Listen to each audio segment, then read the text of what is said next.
आप सभी बच्चों को शाम की क्लास में, इवनिंग क्लास में आप सभी को यूथ सक्सेस सेंटर की तरफ से हार्दिक स्वागत है, हार्दिक अभिनंदन है।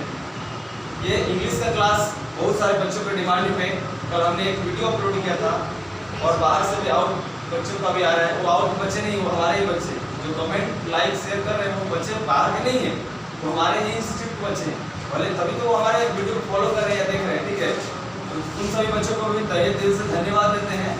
और आज का जो लेक्चर नंबर 2 होगा वो आदरणीय अविनाश श्रीवास्तव सर के द्वारा, ये एक ह्यूमन एक्टिविस्ट, ह्यूमन राइट्स, एक होता है ह्यूमन राइट्स एक्टिविस्ट भी, साथ साथ 10 से 15 सालों का एक्सपीरियंस भी इनके पास है। ये लगातार 2005 से लेकर के अभी तक पढ़ा रहे हैं। इनके पास क्वालिटी फर्स्ट क्लास जबरदस्त है और ये इंग्लिश के बहुत ही अच्छे जाने वाले शिक्षक हैं। इंग्लिश कैंपस का ये पहले संचालक अभिनव सर बहुत ही अच्छे जाने वाले शिक्षक हैं और इसके साथ साथ ह्यूमन राइट्स एक्टिविस्ट में इन्होंने पीजी किया है, पोस्ट ग्रेजुएशन। तो उसके साथ साथ आज आप लोग आज से लेक्चर क्लास इंग्लिश का प्रोवाइड कराया जाएगा, पूरे आप लोग आनंद लीजिए। आदरणीय sir. Good evening everyone. As all of you have come here to better your English, okay? So today we are going to read parts of speech. Have you ever heard this topic? Parts of speech. Okay. Let me write first on the board.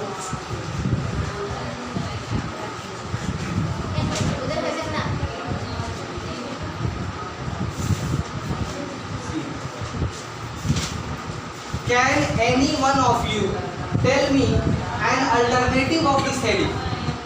क्या आप में से कोई इस heading का कोई एक दूसरा विकल्प बता सकते हैं? Anyone? जो हम पार्ट्स ऑफ स्पीच बचपन से आप सुन रहे हैं, you must have heard this heading. आप जरूर सुने होंगे कि हाँ पार्ट्स ऑफ स्पीच एक होता है ग्रामर में एक टॉपिक, ज़्यादातर किताबों में आपसे पार्ट्स ऑफ स्पीच। हाँ, तो मतलब इसका एक और मतलब हेडिंग जैसे ये जरूरी नहीं कि हर किताब में आपको पार्ट्स ऑफ स्पीच ही लिखा मिले। इट्स नॉट नेसेसरी कि आपको हर किताब में यही हेडिंग मिले। In new books you will get you can see there will be another heading that is called kinds of words. हाँ, इसी का एक दूसरा नाम क्या है? kinds of words. ये जो हम दोनों नाम लिखने के पीछे क्या है? What is the reason behind writing these two headings? क्या आप में से कोई बता सकता है ये दो हेडिंग लिखने के पीछे आखिर क्या कारण क्या? What's the reason? Can you tell me? Anyone? हमको ये बताइए कि आखिर हम दोनों हेडिंग क्यों लिखे, इसका क्या कारण? इसलिए हाँ ठीक है, आप जो बता रहे हो सब दैट्स करेक्ट। ऐसा है कि मान लीजिए कि आपको कोई ग्रामर का किताब हैंड ओवर करेगा और बोले कि इसमें आप पार्ट्स ऑफ स्पीच क्या कीजिए, सो कीजिए मतलब निकाल लीजिए।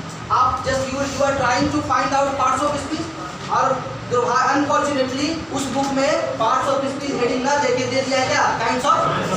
Because in new books you will see this kind of heading, you will see in new books. तो ऐसा होगा तब तो आप तो बार बार ये आप प्रयास कीजिएगा खोजने का और उसमें मिलेगा नहीं, क्योंकि आप उसी हेडिंग को क्या दूसरे नाम से दे दिया है, काइंड्स ऑफ वर्ड्स। तो इससे आप फाइनली आप क्या कीजिएगा कि सर इसमें तो पार्ट्स ऑफ स्पीच है ही नहीं, यही होगा ना। तो इसलिए इससे बचने के लिए अब फिर वो आपको मूर्ख बनाएगा कि ऐसा कैसे होगा, कोई ग्रामर का बुक होगा पार्ट्स ऑफ स्पीच नहीं दिया होगा, वही आदमी फिर आपको दिखाएगा देखो पीछे दिया होगा काइंड्स ऑफ वर्ड्स। इसलिए that is why I have written here these two headings, ताकि आपको कहीं दिक्कत नहीं। कैसे एक व्यक्ति का रामू नाम है और उसका सोनू मोनू चुन्नू मोनू टुन्नू ये सब नाम रहता है, क्या है घरेलू नाम। एक नाम होता है स्कूल में जो आप मोहन सोहन समझ गए, बस ये समझिए स्कूल का नाम है, ये घरेलू नाम ऐसा समझ लीजिए। चलिए now we are going to see here. सबसे यू शुड स्टार्ट राइटिंग, लिखना स्टार्ट कर सकते हैं। You should start writing.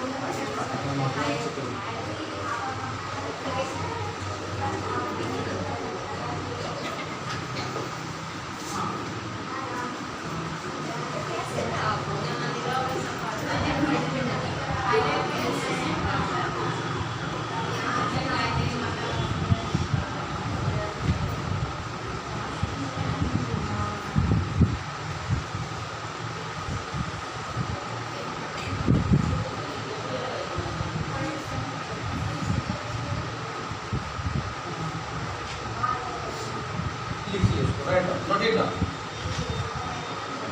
First of all you should write, after that I will elaborate it.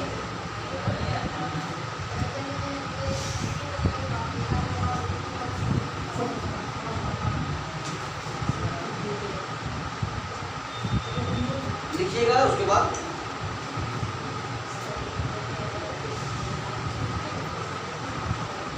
have you written और बीच में हाँ लिखिए, right keep writing, लिखते रहिए। और बीच में क्लास के दौरान during the class you don't have to discuss anything which is not related to the class, मतलब बाहरी बात यहाँ पर नहीं करना, बस कम से कम एटलीस्ट क्लास बस छुट्टी होने के बाद आप क्लास में जो कीजिए यहाँ पर कैसे क्या जाएंगे। तो हम क्या लिख रहे हैं नाउ सी अभी तक कोई आर यू स्टिल राइटिंग, क्या अभी भी लिख रहे हैं? लिखिए। कुछ some students are still writing, that's why I am not speaking anything. शुरू करें? देखिए पीछे Have you written or not? Clear पूरी है? Yes sir. Yes sir. चलिए देखिए क्या लिखे हिंदी समझाते हुए, words have been divided, इतना का मतलब हुआ कि शब्दों को बांटा गया into different kinds कहिए या classes कहिए, according to their use का मतलब हुआ कि उनके यूज के आधार पर, क्या चीज के आधार पर? प्रयोग के आधार पर। जैसे मान लीजिए कि नाउन से लेके इंटरजेक्शन तक है, तो नाउन का परिभाषा अलग है, प्रोनाउन का अलग है, एडजेक्टिव का अलग है, जिसका जो नेचर है उसके अकॉर्डिंगली उसका नामकरण किया गया है। तो उसी के बारे में दो लाइन लिखा गया है कि words have been divided into different types of classes according to their use. Is it clear? अब इसके बाद दूसरा लाइन में आप लिखिए अपने बीच से, मैंने ऐसे नहीं कि इसी में अलग थोड़ा सा लाइन छोड़ के लिखिए ऐसे कि words are of 8 kinds, words are of 8 kinds, इसका मतलब वो शब्द 8 प्रकार के होते हैं। वर्ड्स आर ऑफ 8 kinds, शब्द 8 प्रकार के होते हैं। Have you written? Yes. हाँ, सबसे पहले एक सिस्टमेटिक ढंग से हाँ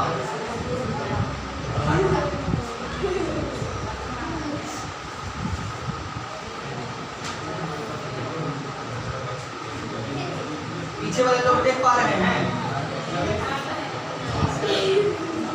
देखिए बीच कौन, तो बीच में कौन बच्चा है अपना? What's your name? I'm talking to you. If you are sitting in the class, then you should not talk to your friend. Noun, adjective, verb, adverb, preposition, conjunction, और आत्मा में इंटर, जो भी और जस्ट प्ले विथ वर्ड जो हम लोग कल पढ़े थे वो सबको ध्यान दीजिएगा। आज भी हम बिफोर लिविंग द क्लास है ना, I will give you some words as spelling test, वो तो लास्ट में at the end of the class बोला हुआ है, राइट? तो इसको हम लोग देखते हैं, ठीक है? चलो घबराना नहीं है, जब पेशेंस रख के पढ़ना है। Noun, adjective, verb, adverb, preposition, conjunction, interjection.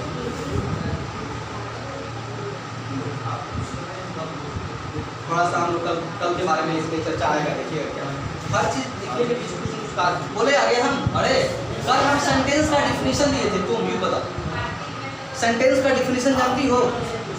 A sentence is a group of words that makes complete sense. हाँ ना कल? तो पहला लाइन ये लिखा हुआ है कि सेंटेंस जो होता है वो शब्दों का समूह होता है। तो हम ये पार्ट्स ऑफ स्पीच का दूसरा नाम लिखे हैं काइंड्स ऑफ वर्ड्स। आखिर हम और कुछ हेडिंग क्यों नहीं दिया? हम यही क्यों लिखा है शब्द के प्रकार? इसका कारण एक लाइन देखिए बेटा, इसको यहाँ पर यहाँ पर एक लाइन मुझे बताना चाहिए। जब सेंटेंस का डिफिनीशन है कि देखिए अगर हम लिखते हैं we have won the match, Hindi इसका समझ में आ रहा है, प्रेजेंट वर्ड का है, हम लोग मैच जीत चुके हैं मतलब स्पष्ट। तो इसमें देखिए आप 1 2 3 4 और 5, तो कहने का मतलब 1 से लेके 5 वर्ड तक टोटल कितना वर्ड इसमें? 5 वर्ड्स। तो ये 5 वर्ड के मिलने से नहीं सेंटेंस का निर्माण हुआ। तो आप डिफिनीशन भी आप पढ़ ही रहे हैं कि सेंटेंस क्या है? ये पांचों वर्ड है, वर्ड के मेल से सेंटेंस का निर्माण हुआ। अब ये पांचों का देखो अलग अलग हाईलाइट करेंगे कि कौन क्या है उसका नाम। जैसे ये क्या है, अंग्रेजी के दुनिया में इसको हम कहेंगे प्रोनाउन। क्या कहेंगे? समझा नहीं, इसको लिखना नहीं है, समझिए। ये क्या है? वर्ब, ये तो हैव हेल्पिंग वर्ब है, आई एम मेन वर्ब। लेकिन दोनों मिला के अगर कहा जाए तो वर्ब है भाई, वर्ब। अब इसमें तो आर्टिकल है, आर्टिकल ये है नाउन। आर्टिकल को अलग नहीं लिख के हम दोनों को कंपाउंड वर्ड मिला के इसको नाउन लिख दे रहे, नहीं समझा? तो नाउन के साथ आर्टिकल अटैच होकर आया है, लेकिन मेन तो हमको फोकस सामने पर करना है। तो आप गौर कीजिए, ध्यान दीजिए ना क्या कर रहा है जो बीच में। Who is disturbing the whole class? क्या है इसे? What's happening in the class? इसी में पर प्रॉब्लम क्रिएट हो रहा है। हाँ, well, I was telling, क्या बता रहे हैं इसमें? हाँ, तो प्रोनाउन, वर्ब और नाउन सब प्रीपोजिशन वगैरह नहीं है, तो बस आप तीन ही चर्चा कीजिए ना, प्रोनाउन का, वर्ब का और नाउन का। आप गौर कीजिए कि पार्ट्स ऑफ स्पीच में आपको कहाँ दिखाई दे रहा है? Hello, just look at the book. Noun यहाँ पर है, प्रोनाउन इसमें है, और वर्ब यहाँ पर। एक से डोंट शाउट लाइक दिस। क्या देखिए, नाउन से लेके इंटरजेक्शन तक में ये तीन चीज आया है। तो इन तीनों चीज को ये नामकरण होने से पहले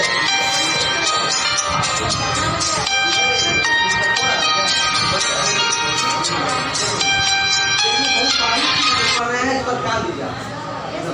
तो इस वाक्य में पांच वर्ड के मेल से वाक्य बना। ये पांचों वर्ड को हम नाउन प्रोनाउन जानने से, मतलब इसको नाम करने से पहले, नामकरण करने से पहले इतना तो हमको पता था कि ये वर्ड है। अब वर्ड में अलग अलग नामकरण क्या हो, कोई प्रोनाउन है, कोई नाउन है, कोई। तो इसलिए आपको ये स्पष्ट हुआ कि जो पार्ट्स ऑफ स्पीच जो पढ़ते थे, ये आपको नाउन प्रोनाउन किसी वाक्य बनाने में क्या कर सपोर्ट कर रहा है। तो इसलिए इसका नाम पढ़ सकता है, parts of speech, kinds of words. Word का प्रकार ही ना हुआ। जैसे नाउन में नाउन का प्रकार पढ़े होंगे, kinds of noun, proper noun, common noun, collective noun, material noun, abstract noun. तो उसका हेडिंग होता है क्या? Kinds of noun. उसका हेडिंग क्या होता है? इसका हेडिंग क्या बड़ा? शब्द के प्रकार। इस पर लिखा गया है काइंड्स ऑफ वर्ड्स। और शब्द सेंटेंस बनाने में आपको नाउन प्रोनाउन वर्ड के डिटेल का ही जरूरत पड़ता है। I am going to market, I क्या हुआ? प्रोनाउन। एम हो गया वर्ब, गोइंग भी वर्ब हुआ। टू क्या आया? प्रीपोजिशन। प्रीपोजिशन इसमें नहीं है, इसीलिए इसका नाम पड़ा काइंड्स ऑफ, शब्द के प्रकार। अब एक एक करके हम लोग डील करेंगे। जैसे नाउन सबसे पहले तो बिठा देते हैं पूरा। देखिए, इसको लिखना नहीं है, इसको रफली समझा दिए हैं। ध्यान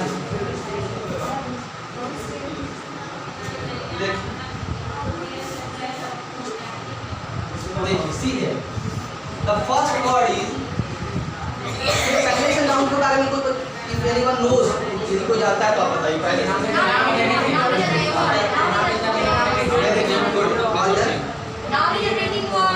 और कोई इधर पीछे